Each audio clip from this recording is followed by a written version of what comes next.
Megastar Chiranjeevi గారు అల్లు అర్జున్ గారి ఫ్యామిలీని దూరం పెట్టేశారా? రీసెంట్ గా చూస్తున్న సీన్లు చూస్తుంటే ఇలానే అనాలనిపిస్తుంది. ఎందుకంటే రీసెంట్ గా అల్లు శిరీష్ గారి ఎంగేజ్మెంట్ అలాగే రిసెప్షన్ అయితే జరిగింది. దానికి చిరంజీవి గారు అటెండ్ అయితే అవ్వలేదు. తన సొంత ఫ్యామిలీ ఫంక్షన్ కి అటెండ్ కాలేదు. సో వాళ్ళిద్దరి మధ్య దూరం పెరిగిందని చెప్పి చాలా మంది కామెంట్స్ అయితే చేస్తున్నారు.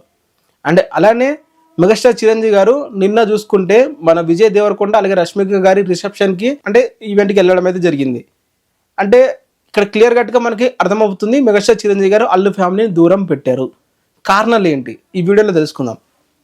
ఫస్ట్ పాయింట్ వచ్చేసి అల్లు అర్జున్ గారు అండ్ అలాగే మెగాస్టార్ చిరంజీవి మధ్య స్వల్ప గొడవలు అనేవి ఉన్నాయి.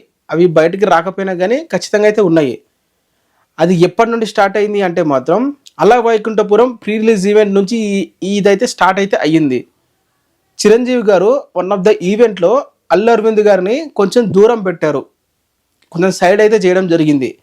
ఆ సీన్ చూసేసిన అల్లు అర్జున్ గారు అప్పటి నుంచి కూడా ఇలాంటి అవమానం నాకు జరిగింది, మా తండ్రికి జరిగింది అని చెప్పి మెంటల్గా ఫిక్స్ అయ్యి అప్పటి నుంచి మెగా ఫ్యామిలీకి కానీ మెగా ఈవెంట్లకు కానీ దూరంగా పెడుతూ అల్లు ఫ్యామిలీ అల్లు ఈవెంట్స్ అని చెప్పి తను సొంతంగా బ్రాండ్ అనేది క్రియేట్ అయితే చేసుకోవడం జరిగింది. మెయిన్ వచ్చేసి మన మెగాస్టార్ చిరంజీవి గారు అల్లు శిరీష్ ఈవెంట్కి వెళ్ళకపోవడం గల కారణం వచ్చేసి అయితే తను షూటింగ్లో అయితే ప్రజెంట్ అయితే బిజీగా అయితే ఉన్నారు. సో ఆ షెడ్యూల్ తను కంప్లీట్ అయితే ఆ రోజు చేయాలి. అందుకే ఆ రోజు అయితే ఈవినింగ్ అయితే అటెండ్ అయితే అవ్వలేదు. మరి విజయ్ దేవరకొండ రష్మిక ఎంగేజ్మెంట్కి ఎందుకు రిసెప్షన్కి ఎందుకు వెళ్ళారు అని మీద కొంచెం డౌట్స్ అయితే ఉన్నాయి. ఆ రోజు షూటింగ్ లేదేమో అందుకే వెళ్ళారు. సో దీన్ని పెద్ద డిస్కషన్ చేయాల్సినంత అవసరం అయితే లేదు. వాళ్ళిద్దరి మధ్య గొడవలు అనేవి నాకు తెలిసినంత వరకు అంత పెద్దగా అయితే ఉండవు. మనం చూస్తాం కదా ఎప్పటికప్పుడు వాళ్ళు కలిసే ఉంటారు. మరి మీరేమనుకుంటున్నారు, నిజంగానే వాళ్ళ మధ్య గొడవలు ఉన్నాయా లేవా? కింద కామెంట్ అయితే చేయండి. అండ్ కొత్తగా వీడియో చూస్తున్నట్లయితే సబ్స్క్రైబ్ అయితే చేసుకోండి.